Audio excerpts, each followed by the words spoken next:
Pak Joni Allen gitu ya, Bang Joni bajunya batik, kalau ini jelas seragam tim kampanye. Bang Ara juga menyerupai baju Pak Jokowi. Ini waktu dulu Pak Dijo juga pakai ini waktu di Jakarta. Nah, ini buatan sendiri. Kalau dilihat labelnya pasti. Nah, ini namanya tidak mengetahui tetapi menyimpulkan. Tapi betul kan? Nah, itu nggak boleh tuh. Tapi sebenarnya baju kata-kata masih disimpan nggak Bang Fadli? Yang di DKI dulu. Saya lupa itu ada. Oh, lupa. Dia melupakan sejarah. Saya lupa ada. Padahal dulu dia ngotot terus, dia yang bawa, dia yang meyakinkan. Cuman karena cepet banget berubahnya. Ini perubahan komitmen, jadi kita berbeda. Ya. Soalnya ya jalanin aja, kalau memang bagus waktu jadi wali kota, ya kan? Itu alasannya dulu jadi gubernur, kan terpilih gitu. Ya gubernur bagus boleh dong promosi, ya kan? Jadi Pak Jokowi ini memang punya sedikit yang orang sering katakan bukti ya. Bukti apa? Bukti di Solo dia biasa bekerja sama dengan rakyat. Dia biasa juga menghadapi LSM, media, bekerja sama dengan Kodim ya, komandan situ juga dengan Kapolres untuk tingkatan itu. Jadi sudah biasa bekerja sama dengan sipil, militer gitu kan. Jadi ini kan mesin mulanya lain dengan demokrasi, dengan mahasiswa. Kemudian waktu dia menjadi gubernur, ya selama 1,5 tahun ini juga di demo juga udah bekerja sama dengan TNI, Polri, bagaimana menghadapi banjir sudah dilakukan, membersihkan apa yang. Jadi artinya bisa kerjasama sama semua. Oh iya, sudah terbukti gitu. Dan bisa jadi pemimpin militer juga maksudnya. Ya, bekerja sama. Jadi sudah terbukti, sudah bisa bekerja sama, dan itu tidak mudah gitu. Kan nggak bisa pakai sistem komando saja gitu. Ini perlu juga saling menghargai, saling respect gitu kan, untuk bisa bekerja sama. Nggak gampang loh bisa melakukan sesuatu ini gitu. Kalau saya lihat bahwa Pak Prabowo bisa saling menghargai. Oh, kalau kita lihat kemarin dari pidato Pak Prabowo luar biasa. Saya kira menghargai lawan-lawan politik dalam sebuah kompetisi lebih dari yang saya dalam pidato. Yang penting kan tindakan, bukan pidato. Tindakan juga begitu. Saya kira tidak ada orang Indonesia di zaman sekarang yang bisa menghargai lawan politiknya seperti itu di depan publik tersebut. Walaupun lidahnya Pak Jokowi masih keluh untuk menyebut nama Prabowo Subianto gitu ya. Karena bagi Mas Jokowi yang penting tindakan, bukan perkataan. Bukan. Itu semua tindakan. Prabowo, jadi sudah pernah menghadapi demo belum? Secara sering. Di mana-mana. Demo mahasiswa belum pernah kan? Berkali-kali. Saya pernah demo juga. Iya juga. Iya kan. Pernah demo Pak Prabowo. Kalau ada pikiran dari dulu nggak pernah demo Pak Prabowo, jadi nggak punya record gitu. Jadi menghadapi dulu saya sering. Jadi gini loh. Belum. Pikiran ya itu menjadi kata-kata. Kata-kata itu menjadi tindakan. Tindakan itu menjadi habit, kebiasaan, dan menjadi destiny. Nah, kalau kita lihat seorang pemimpin itu dari apa yang dipikirkan dan dikatakan dan dilakukan itu menjadi satu hal yang linear, gitu ya. Dan ini yang diperlukan. Kita nih mau bicara tentang pemimpin yang mau memimpin Indonesia 250 juta manusia. Artinya ada 250 juta mulut yang harus diberi makan tiap hari kali 3 gitu ya. Dibutuhkan pemimpin yang visioner, yang kalau tidak bisa diselesaikan hanya dengan misalnya ya, mohon maaf, saya ini mungkin sekarang menjadi pengkritik Pak Jokowi, tapi saya dengan data. Kan dengan posisi yang berbeda. Tapi saya dengan data, ya. Posisi yang berbeda. Posisi berbeda. Calonnya berbeda. Kita termasuk wajar, itu sih wajar lah. Apa namanya? Harus mengkritik kayaknya memang. Kalau nggak mengkritik nanti di mana? Saya termasuk yang mulanya berharap banyak, ya. Sampai setahun kinerja saya melihat masih on the right track gitu ya. Tetapi belakangan kita dapat banyak data, ternyata di Solo pun banyak kekacauan. Misalnya korupsi, banyak di situ terjadi korupsi. Ada dinas pertamanan ditangkap kalau kita mau jujur ya kan. Sekarang ada Transjakarta ternyata masalah juga. Kenapa? Yang memperkenalkan Michael Bimo kepada itu ternyata. Nah, kalau kita contoh dia mengkritik itu sesudah Mas Jokowi jadi calon presiden. dan elektabilitasnya jauh di atas Mas Nah, Prabowo. sebelum Coba juga. kalau misalnya, udahlah Fadli, kita jujur aja. Bukan. Kalau Jokowi Sebelum jadi tanggal calon berapa? presiden, Tanggal kamu berapa? nggak mungkin kritik Nggak, Jokowi. tanggal Iya, berapa? mari. Ini karena Jokowi jadi calon Saya kira. presiden Udah dan banyak. dukungan rakyat lebih kuat. Karena dia Anda tidak mulai satu mengkritik. kata dengan Udahlah. perbuatan. Coba dia nggak Janjinya jadi kan calon waktu itu 5 presiden. tahun. Saya Jadi- waktu itu di Jadi Istora. tidak Nggak, asli baik. gitu. Di Istora nih ada Situasional Muara juga. gitu. Bang Di Ara, Istora. Bang Fadli, sebentar. Juru damai itu juru damai. Ya, Iya. satu kata dengan Mungkin perbuatan kalau yang disebut calonnya tadi bukan Jokowi, dia itu tidak dilakukan. karena lawannya Masing-masing kalau dilakukan ringan. saya Kalau hargai. lawannya berat, dia mulai Sudut pandang. mengkritik. Saya hargai kalau satu kata dengan perbuatan. Masing-masing pasti ada sudut pandangnya.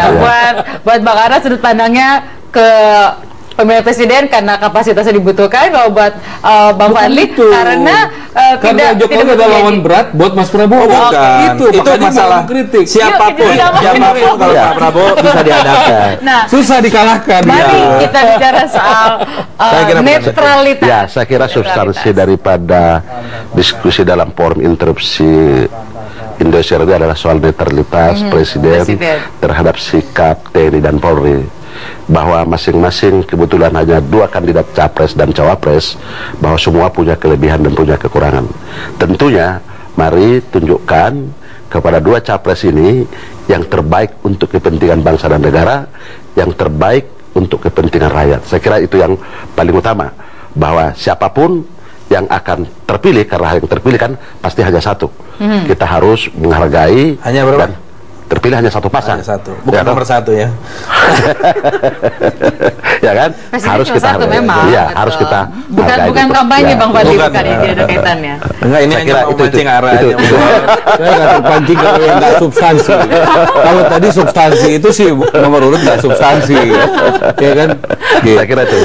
Saya kira Jadi, fokus ke kita arah- bicara netralitas presiden terhadap sikap TNI dan Polri. Nah, ini kan hari clear. ini lagi ramai ada dugaan Babinsa yang mengarahkan warga dalam kaitan Pilpres, meskipun sudah ada pernyataan dari Dandinya bahwa itu salah paham. Tapi boleh ada komentar nggak dari Nah, Pak saya Joni? kira apapun namanya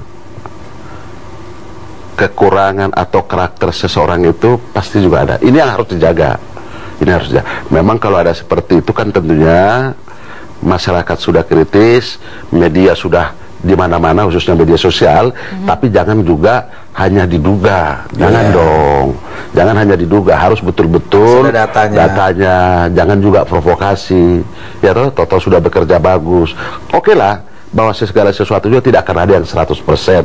Tetapi jangan karena sedikit nilai oknum-oknum terus itu kita menjadi provokasi. Tentunya akan nilainya diobatin, ditegor supaya kembali kepada fungsinya netral sebagai petugas TNI dan Polri. Saya kira itu karena poinnya. memang hari ini juga teman-teman media mendapat sebaran informasi dari Kepala Dinas Penerangan TNI Angkatan Darat bahwa Kepala Staf TNI Angkatan Darat akan betul-betul melihat secara jernih soal Bintara Pembina Desa yang diduga mengarahkan warga, karena kan kita juga nggak mau kemudian rakyat jadi terbelah, karena sekarang dua kandidat jadi sangat besar potensi orang menjadi terkondisikan jadi beradu. Misalnya dalam satu keluarga tadi kan Pak Joni bilang nggak tahu istri milih apa ya Pak ya, nggak tahu anak milih apa, atau Bapak arahkan pilihan. Gini, sebelum ke situ begini ya. Sebagai kepala keluarga ini. Saya kira ini satu penghargaan yang luar biasa terhadap 2 kandidat capres dan cawapres ini.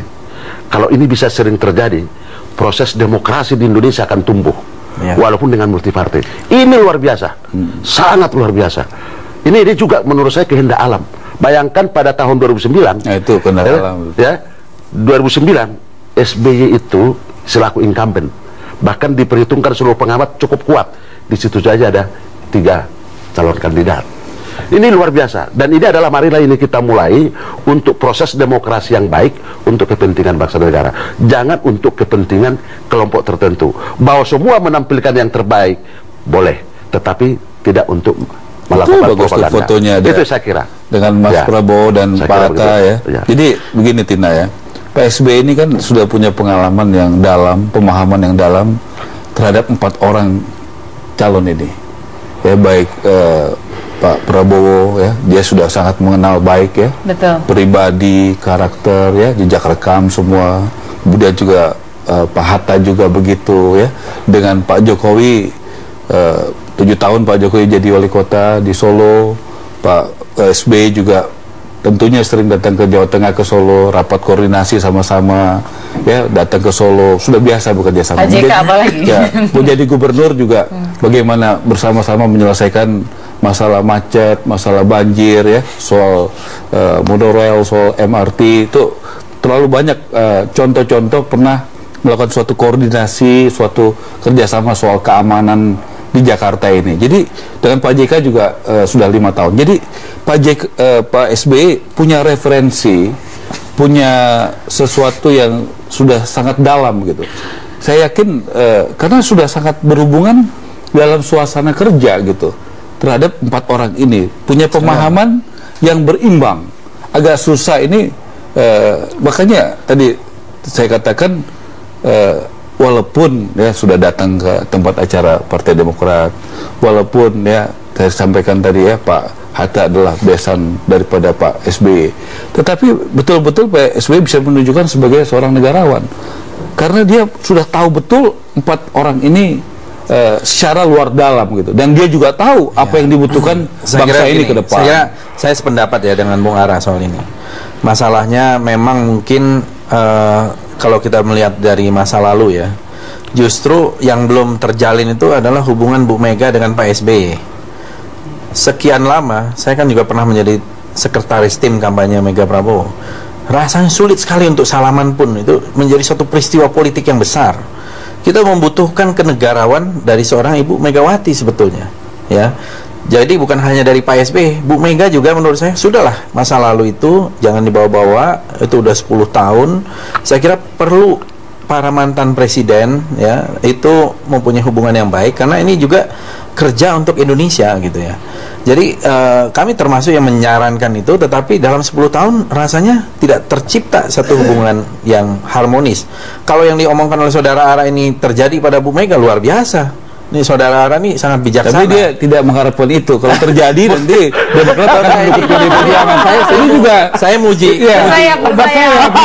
Jadi dia menyampaikan itu, tapi harapannya tidak terjadi. Saya harap Pak SBY bisa mendengar ini. Saya bisa menilai harapannya Fadli Zon ini benar-benar harapan, ya, atau justru supaya tidak. Nah, saya ini politik harus bisa melihat yang tidak terlihat. Saya ini mendengar yang tidak terlihat. Bung Ara, ya harus dicontoh oleh Ibu Mega. Maksud saya begitu. Jadi bagaimana berbicara? Makanya ada kemampuan berbicara, gitu ya, ada kemampuan berpidato, tetapi hati, ya, record nurani itu soal lain. Saya lihat di sini Pak SBY akan melihat dengan mata hatinya, bukan melihat dengan pidato-pidato saja. Saya bukan bicara Pak SBY. Kita harus retroaktif. Bu Mega juga harus begitu. Makanya menurut saya sikap Bung Ara ini perlu dicontoh oleh Bu Mega. Ini sikap yang negarawan sekali dan Bung Ara ini. Pak Hatta sudah bolak-balik ke istana, sudah datang ke acara Demokrat, sudah sampaikan pidato, visi misi. Tapi Pak SBY tetap punya sikap yang netral. Kalau itu udah pasti. Justru artinya sikapnya Pak SBY menurut saya sudah korek, ya sudah tepat. Sudah betul kan? Sudah betul. Nah, gitu. Yang belum betul itu adalah sikap, maksud saya Bu Mega, gitu loh. Supaya ini disampaikan Pak SBY dan Ibu Mega ya, Pak Fadli ya. Nah inilah kelihatan negarawan apa tidaknya Mas Fadli kan. Kita tahu pertanyaan itu, statement itu arahnya kemana? Enggak. Ini saya jujur nih. Saya mengatakan. Biar rakyat yang menilai Anda jujur apa tidak. Karena apakah benar Anda mengharapkan itu juga ada Jokowi dengan Pak SBY. Apakah benar Anda mengharapkan Pak SBY dan Ibu Mega bertemu? Kalau saya berharap. Jadi begini. Saya berharap. Biar rakyat yang menilai. Fadli Zon hari ini 30 hari menjelang Pilpres betul berharap. Saya berharap. Udahlah Fadli. Kita ini boleh statement pidato, tapi rakyat punya penilaian sendiri. Maksudnya Anda nggak berharap maksudnya? Loh, saya tanya pendapat Anda. Enggak, kalau pendapat saya berharap. Kalau saya yakin pada waktunya semua akan. Nah, pada waktunya itu ya, kapan? Seorang pemimpin waktunya ini bahaya gitu loh. Terlalu lama. 10 tahun lama. Bahaya buat Anda kan? Supaya ada kedamaian. Bahaya buat Anda. Bahaya buat Anda. Supaya ada kedamaian gitu loh. Masa jujur aja. Kita nih jangan memelihara dendam gitu ya. Anda akan bahaya buat Anda kan? Enggak. Udahlah. Tidak. Jadi Anda senang kalau bertemu? Senang kalau Demokrat dan PDI Perjuangan bersatu? Iya, semua maksudnya. Udah. Kita catat ya. Kita jeda lagi. Semua artinya dalam perlu dicatat ya. PDI Perjuangan.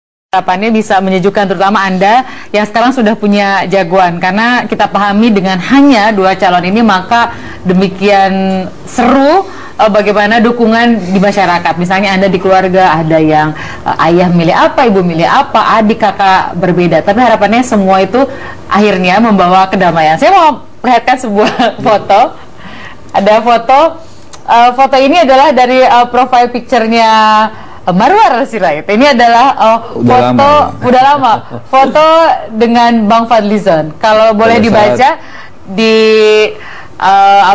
statusnya adalah berbeda itu kawan. Ya. Jadi gitu ya. Waktu mungkin pemilihan gubernur DKI itu. Waktu Pak Hendro Priyono jadi profesor. Nah, di situ kita duduk satu meja sama-sama dan marilah kita ini biasa. Fadli ini 5 tahun lalu sama-sama saya. 5 tahun lalu Fadli sama-sama memperjuangkan Jokowi dan Ahok, kita rapat sama-sama. Kalau kita minum kopi sama-sama gitu.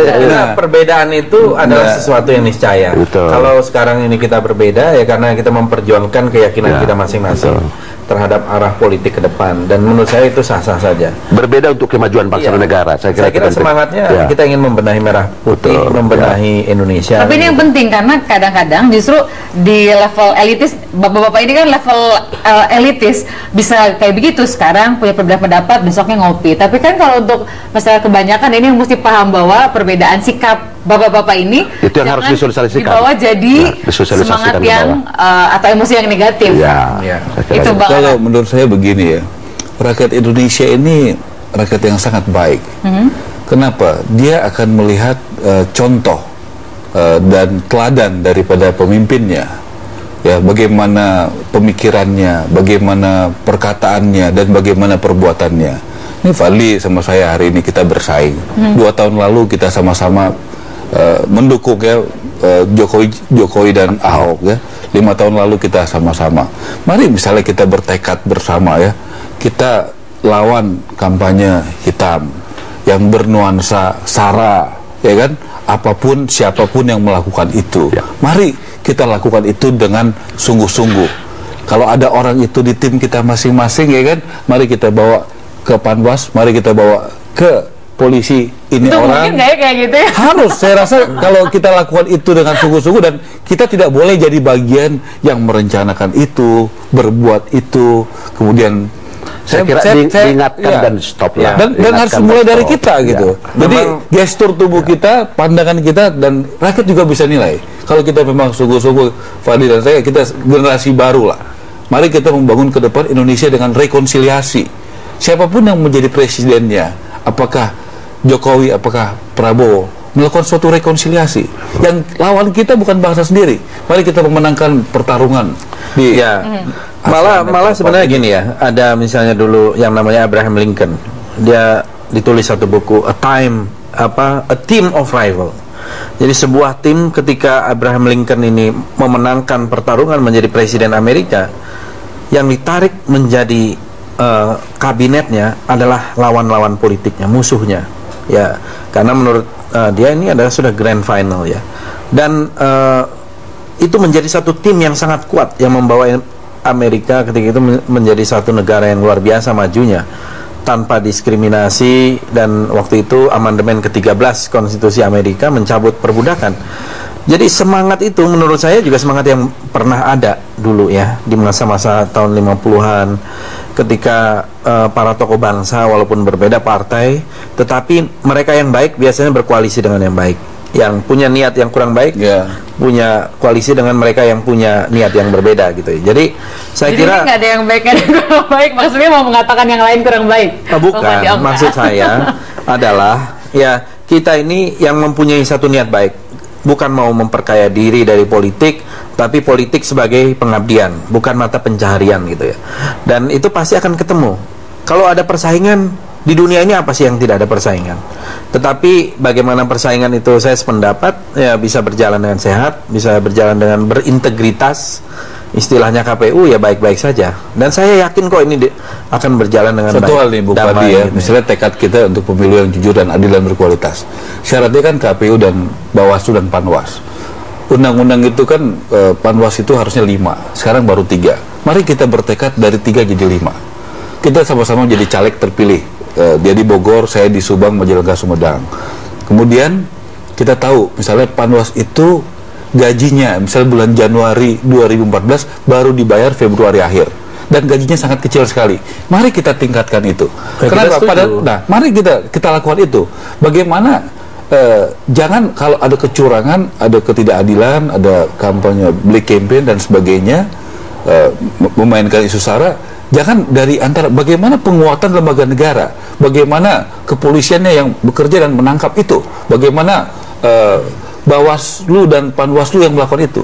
Kita declare, kita support anggarannya, kita support kepolisian. Jadi ini kalau kita itu sepakat ya? Kalau itu sih sepakat. Nah ini masih ada waktu. Ya. Saya pikir termasuk sebenarnya mitra PPL itu. Nah jadi pada waktu itu kan dari 3 harusnya bisa jadi 5 kan. Nah ini kita lakukan sehingga kalau kita sudah punya posisi yang harusnya diperkuat, salah satu yang menjadi visi misi Jokowi dan JK adalah penguatan alat-alat negara, lembaga negara, supaya tidak ada bagaimana itu diselesaikan oleh negara. Jadi jangan sampai itu dibiarkan diselesaikan oleh tim sukses. Pasti tim sukses punya pandangan sendiri. Yang harus menyelesaikan adalah lembaga dan alat-alat negara yang sudah sesuai dengan undang-undang. Kita percaya itu. Pak Joni kalau ngelihat teman-teman yang masih muda ini dengan semangat gini, saya kira saya sangat menghargai ya. Masih muda juga. Ya, masih muda. Dia kan bagian dari saya kan. tadi bilang Bang Joni tuh. Tadi kayak Opa Joni.